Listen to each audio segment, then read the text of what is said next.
Lucas 4, del 14 al 22, lectura litúrgica para el tercer domingo después de Epifanía.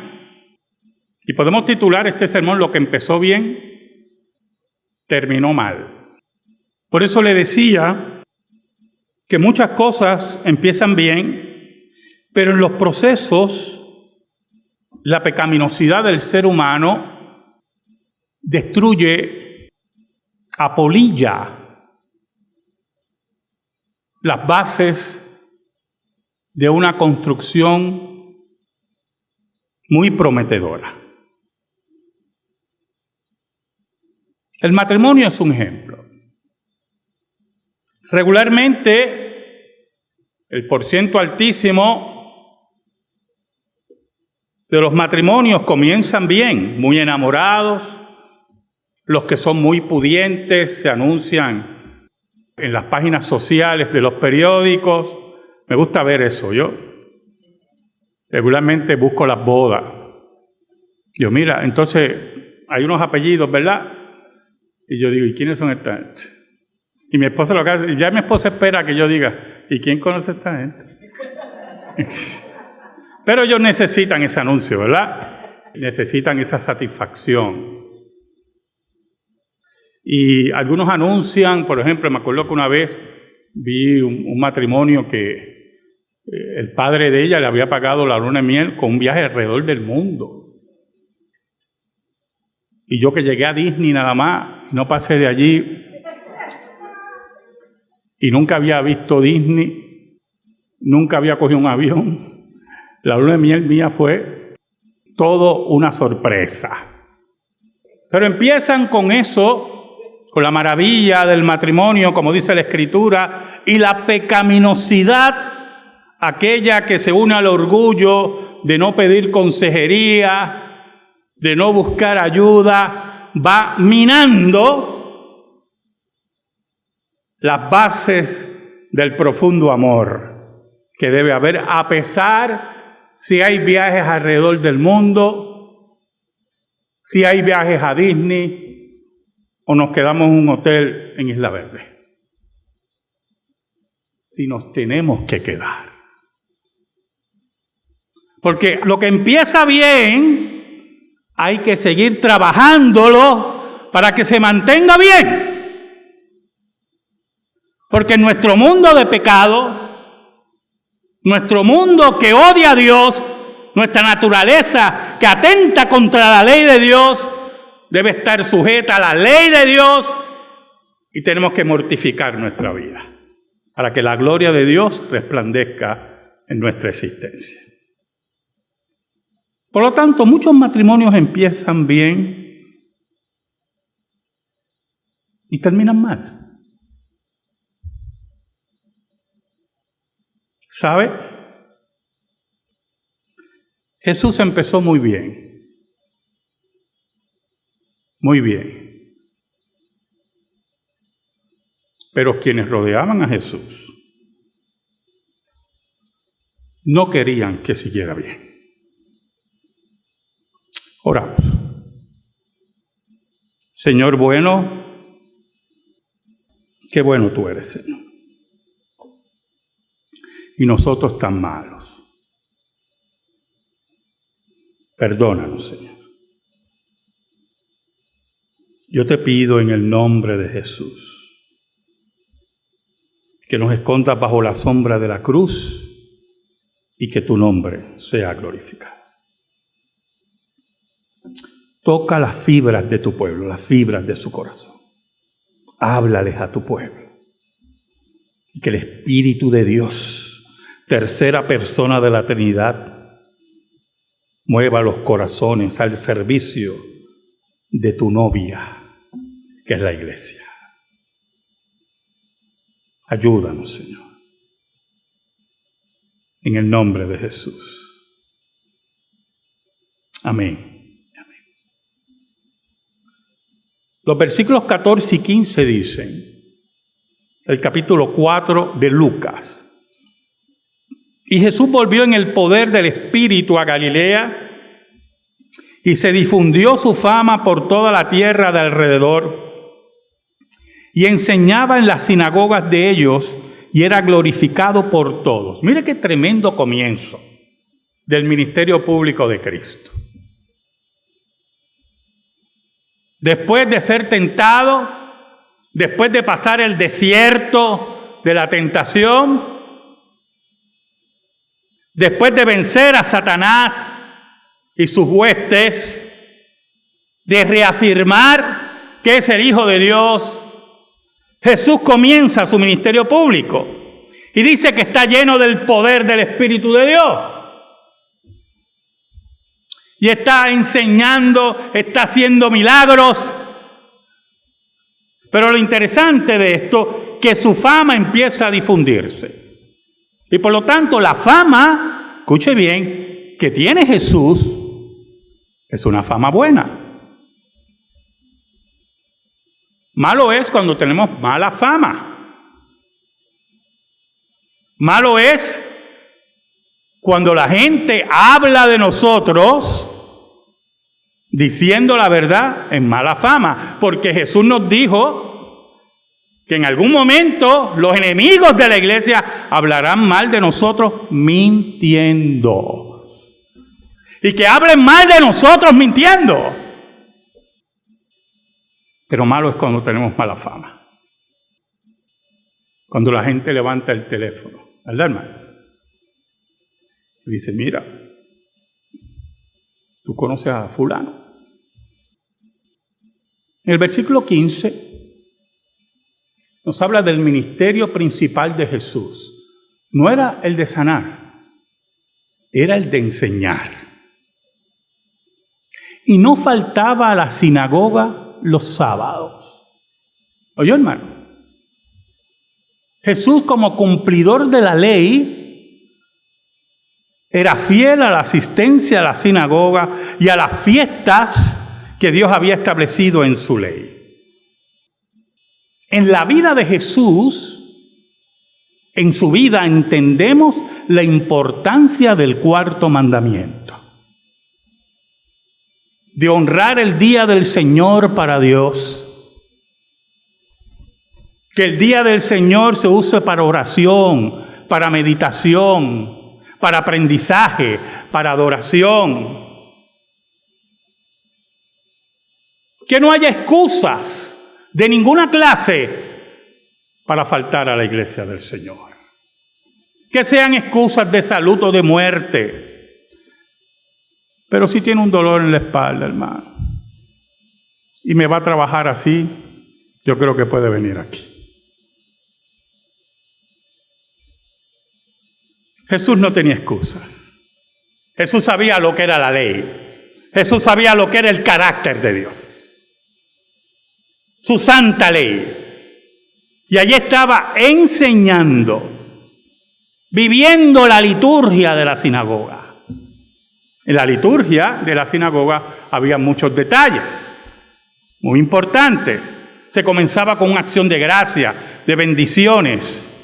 Algunas veces pronunciaban antes del Shema de Israel o después del Shema de Israel. Oye Israel, Jehová nuestro Dios, Jehová uno es. Así comenzaba la liturgia de las sinagogas. Otros dicen que era más complicado, le estoy diciendo la más sencilla. Después había una oración de parte del que dirigía y la congregación respondía al unísono, amén. Después una lectura del pasaje del Pentateuco. Diré el orden litúrgico. ¿Se le parece algo, verdad? Después la lectura del pasaje de los profetas. Después venía el sermón o la palabra de exhortación. Orden, orden y orden. Porque el que estaba allí siendo glorificado no era usted, no era yo, es el Dios del orden. Terminaban con una bendición pronunciada por un sacerdote y había sacerdote presente. Y si no estaba presente, se hacía una oración final donde la congregación decía amén. Y allí estaba Jesús, respondiendo esa liturgia, fiel, guardando el cuarto mandamiento, pero enseñando.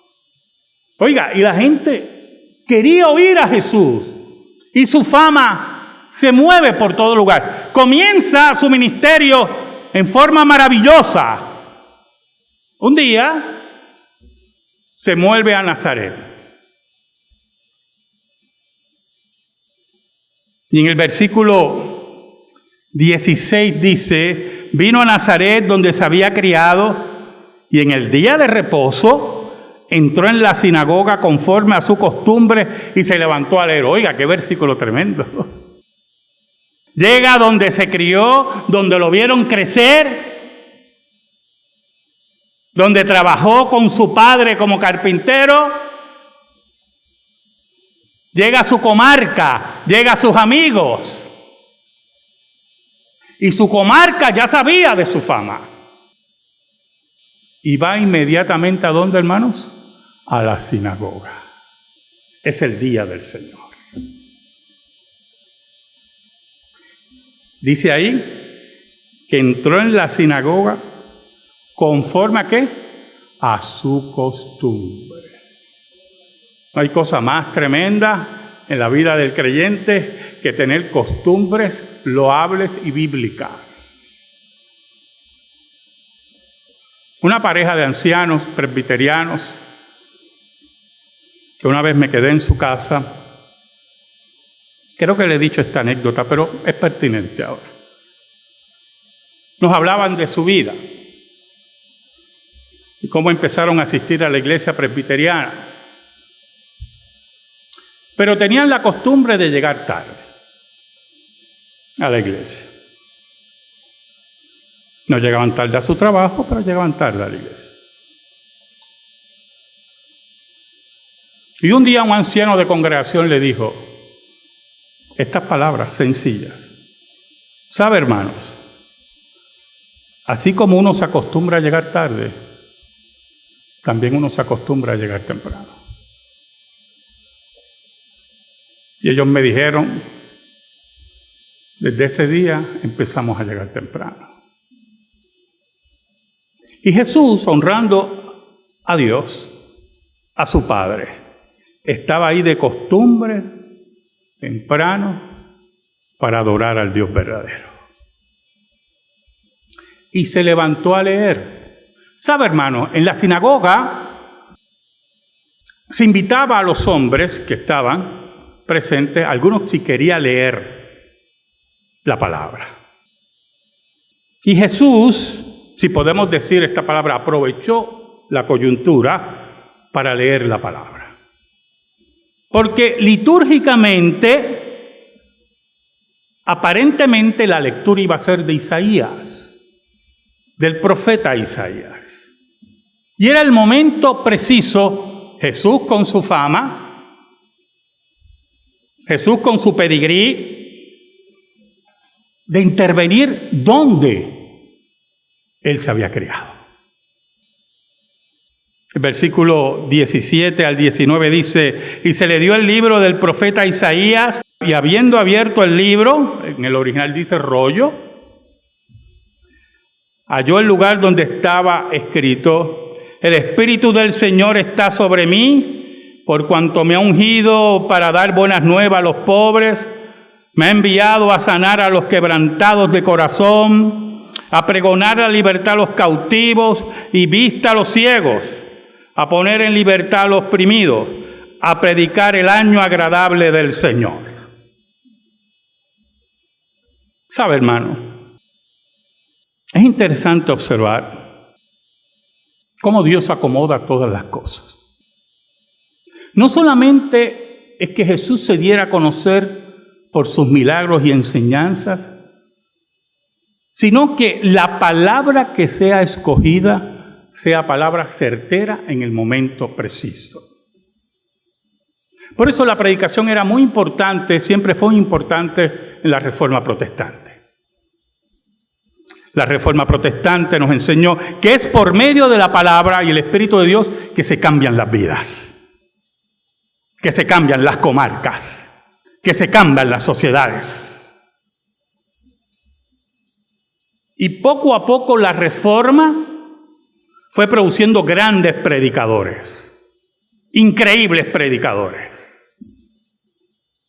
Martín Lutero, John Knox,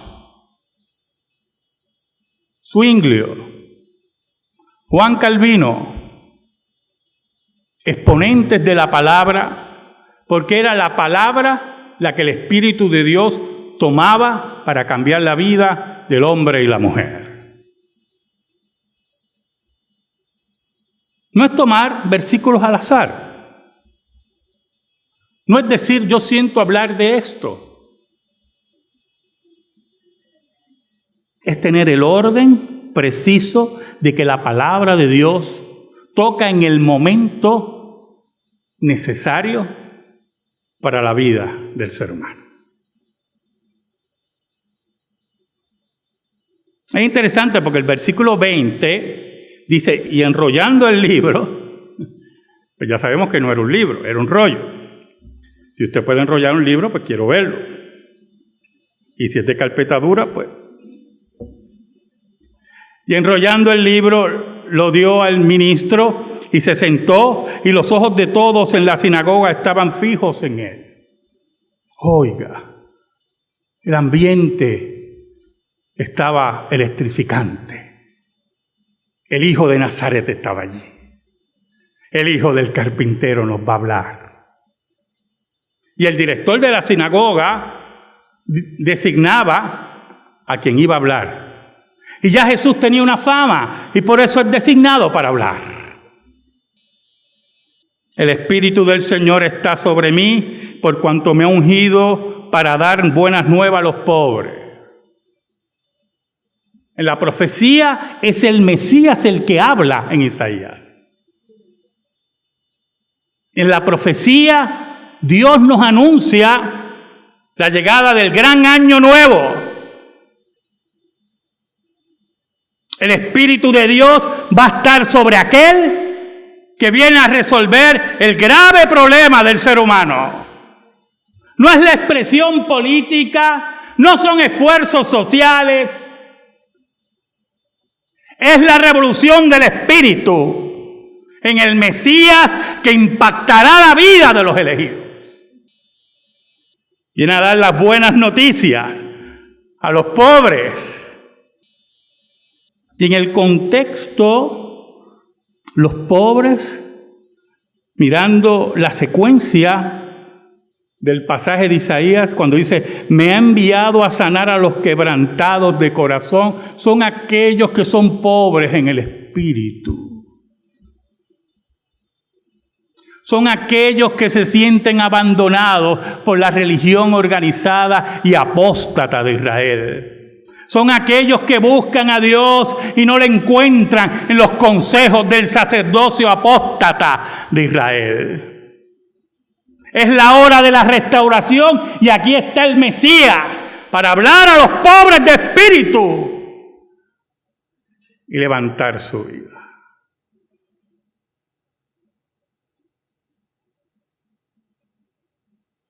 Bienaventurados los pobres de espíritu, decía Jesús.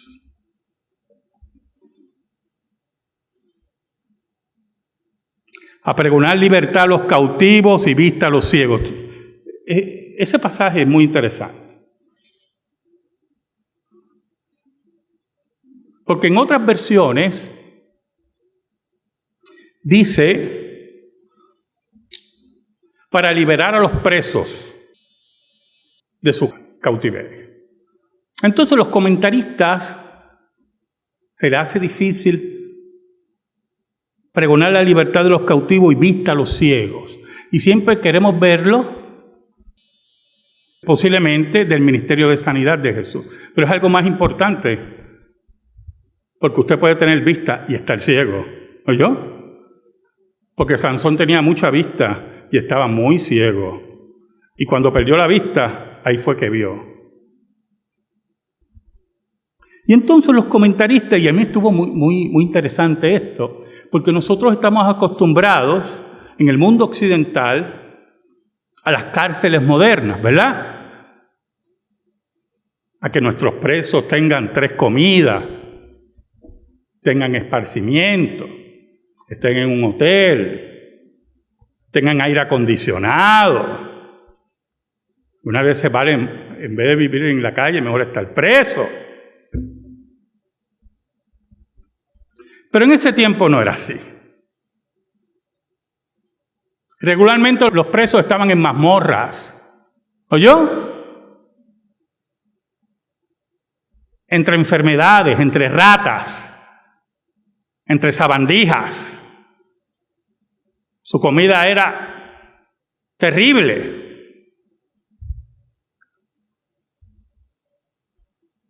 No eran las cárceles que nosotros conocemos hoy.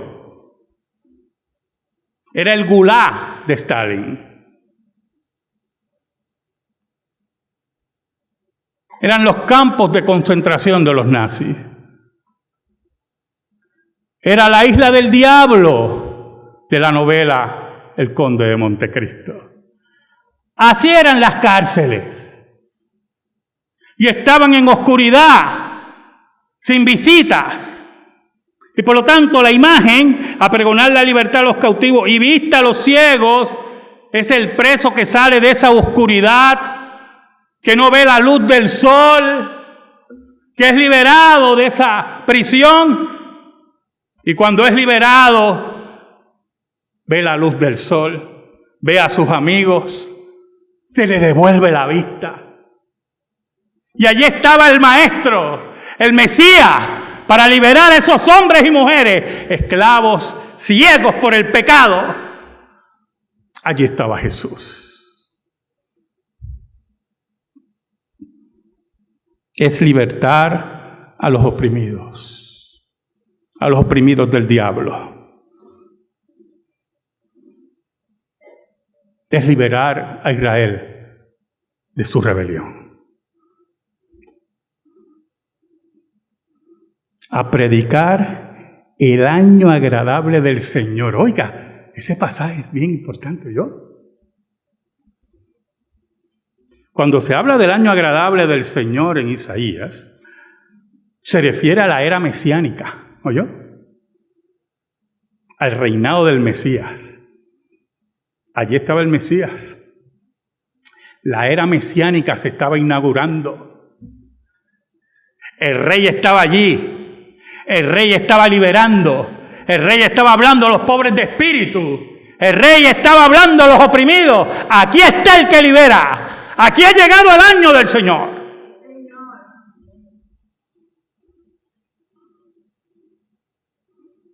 Y en ese momento, como dice el versículo 20, él entrega después de la lectura, se sienta, porque era una forma de explicar la palabra, no siempre era de pie, algunas veces era de pie, otras veces era sentado. Y dice que todos los ojos estaban fijos en él. ¿Usted se imagina eso? Y Jesús, que sabía lo que había dentro del hombre, no venía, escucha hermano, porque eso aprendamos de Jesús, no venía a adorar la píldora. Jesús venía a decir que el año del Señor ha sido inaugurado, que era la hora del arrepentimiento.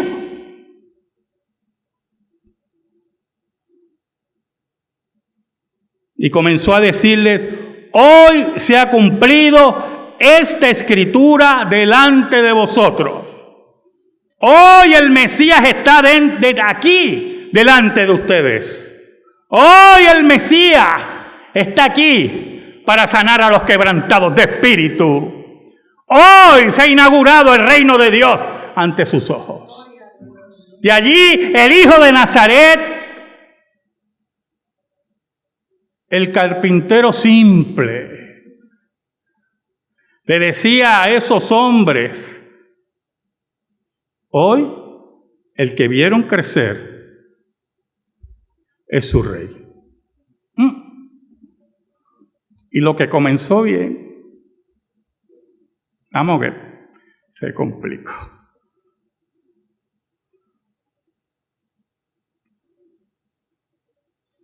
Allí Dios hacía patente sus promesas y su profecía. Por eso es que nosotros somos cristianos. Por muchas razones, pero una de ellas es que la palabra de Dios se cumple ante nuestros ojos. Es que en la Escritura, la palabra de Dios, escucha hermano, es verbal, verdadera, inerrante y que nuestro Dios nunca miente. Y allí frente a esos hombres estaba el Mesías velado en carne, pero firme, para decirle a Israel, es la hora que entendamos que Dios está presente. Y ahí la cosa se complicó, hermano. El versículo 22 dice, y todos daban buen testimonio de él, escuche, y estaban maravillados de las palabras de gracia que salían de su boca y decían, esto es bien importante, ¿no es este el hijo de José? Este no fue el que vio por ahí corriendo y que María llamaba, Jesús, vente, vamos a comer. Esto no es el hijo de José. Y ahí, hermano, empezaron las complicaciones. Es ahí que veremos, usted y yo, próximamente, que lo que empieza bien, el pecado lo hace terminar mal. Amén. Gracias te damos, Señor. Y te pedimos, Señor, en el nombre de Jesús, que esta palabra sea depositada en nuestra vida y en nuestro corazón. Por Cristo Jesús. Amén. Amén. Estamos en silencio, hermano. Meditación.